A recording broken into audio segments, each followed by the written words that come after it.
السلام علیکم ورحمۃ اللہ تعالی وبرکاتہ۔ نحمد ونصلی علی رسولہ الکریم، اما بعد فاعوذ باللہ من الشیطان الرجیم، بسم اللہ الرحمن الرحیم۔ یا ایہا الذین آمنوا کتب علیکم الصیام کما کتب علی الذین من قبلکم لعلکم تتقون۔ صدق اللہ مولانا العظیم۔ ناظرین کرام، رمضان المبارک کا مقدس مہینہ اب چند دنوں کے بعد آنے والا ہے۔ اللہ تبارک و تعالی اس مہینے کی برکتیں ہم سبوں کے اوپر نازل فرمائے۔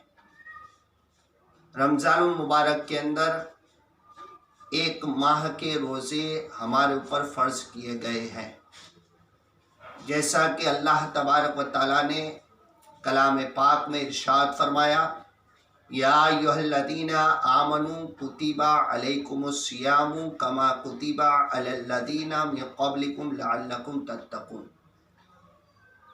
اس ماہ مقدس کے پورے ماہ کے روزے رکھنا ہر مسلمان عاقل بالغ مرد عورت کے اوپر فرض ہے۔ ماہ مقدس کے اندر روزے فرضیت ہمارے اوپر کیے گئے تو اس کے اندر بہت ساری حکمتیں ہیں جو ہم سمجھ نہیں سکتے، لیکن ایک دنیاوی مثال دے کر کے اس ماہ مقدس میں جو روزے ہمارے اوپر فرض ہیں اس کی ایک حکمت سامنے رکھنے کی کوشش کرتا ہوں۔ انسان جب روزہ رکھتا ہے تو انسان کے جسم کے ساتھ ساتھ روح بھی طاقتور ہوتی ہے اور صحیح اور سالم ہو جاتی ہے۔ مثال کے طور پر اگر انسان کا جسم بیمار ہوتا ہے تو انسان کسی دنیاوی ڈاکٹر کے پاس جاتا ہے، اور اگر بیماری وہ بڑی ہوتی ہے تو ڈاکٹر اس کو آپریشن کرنے کی صلاح دیتا ہے، اور جب آپریشن کرنے کی صلاح دیتا ہے تو اس سے پہلے جس وقت آپریشن ہونا ہوتا ہے اس سے پہلے چند دنوں کے لیے یا چند گھنٹوں کے لیے یا چند لمحوں کے لیے کھانا پینا انسان کا ڈاکٹر بند کر دیتا ہے۔ چند گھنٹے گزرنے کے بعد جب اس نے کھانا پینا چھوڑ دیا تو اس کے بعد ڈاکٹر اس کا آپریشن کرتا ہے اور جو بیماری جو خرابی ہوتی ہے اس کو دور کرنے کی کوشش کرتا ہے۔ لیکن ایک بات ذہن نشی کرے کہ آپریشن کرنے سے پہلے انسان کو یہ تاکید کی جاتی ہے ڈاکٹروں کی طرف سے کہ چند لمحوں کے لیے یا چند گھنٹوں کے لیے آپریشن سے پہلے کھانا نہ کھائے۔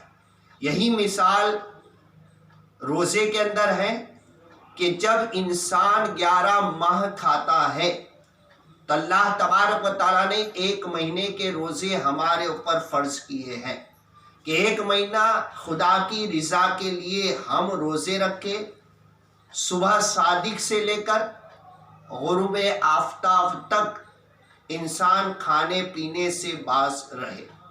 اب جب انسان کھانے پینے سے باز رہتا ہے تو دنیاوی ڈاکٹر آپریشن کرنے سے پہلے کھانے سے روک دیتا ہے، اور اللہ تبارک و تعالیٰ 11 مہینہ کھلا کر کے ایک مہینہ کھانے سے وہ بھی صرف اور صرف دین میں روکتا ہے۔ اس کی وجہ یہ ہے کہ ڈاکٹر جو ہوتا ہے وہ کھانے پینے سے روک کر کے ہمارے جسم کو صحیح و سالم اور تندرست کرتا ہے، اور اللہ تبارک و تعالیٰ 11 مہینہ کھلا کر کے اور رمضان مبارک میں روزہ رکھوا کر کے ہماری روحوں کو صحیح و سالم فرما دیتا ہے۔ ہماری روح صحت و تندرست والی ہو جاتی ہے۔ اور ایک بات یاد رکھے، اس زمانے کے اندر جو یہ وبا پھیلی ہوئی ہے جس کو کورونا وائرس سے ہم تشبیہ دیتے ہیں، کورونا وائرس کہتے ہیں، یہ ایک وبا ہے۔ اللہ تبارک و تعالیٰ اس وبا سے ہر مسلمان مرد عورت کی حفاظت فرمائے۔ لیکن دیکھو، ڈاکٹروں کی صلاح یہ ہے کہ اس وبا سے پہلے، اس وبا کے اندر آپ جو ہے اپنے ہاتھوں کو دھو، اپنے چہرے کو دھو، کلی کرو، ناک میں پانی ڈال کر کے ناک صاف کرو، یہ تمام چیزیں ہیں۔ اور خاص کر کے سینیٹائزر کا استعمال کرنے کی صلاح دیتے ہیں۔ یہ کس کے لیے ہے؟ یہ جسمانی بیماری کے لیے ہے۔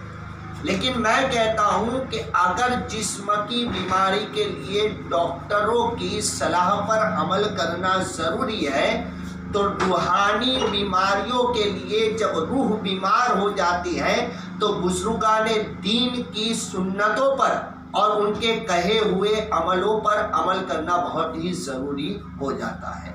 اس کی ایک مثال دے کر کے میں آپ لوگوں کے سامنے رکھوں کہ رسول اکرم صلی اللہ علیہ وسلم کا فرمان عالی شان ہے، جس کا مفہوم یہ ہے، شعب الایمان کی یہ حدیث پاک کا مفہوم ہے کہ اللہ تبارک و تعالیٰ نے بنی اسرائیل کے ایک نبی کی طرف وحی فرمائی اور فرمایا کہ اگر بندہ صرف اور صرف میری رضا کے لیے ایک دن کا روزہ رکھتا ہے تو میں اس کے جسم کو صحت یاب بھی فرماتا ہوں اور اس کو اجر عظیم بھی عطا فرماتا ہوں۔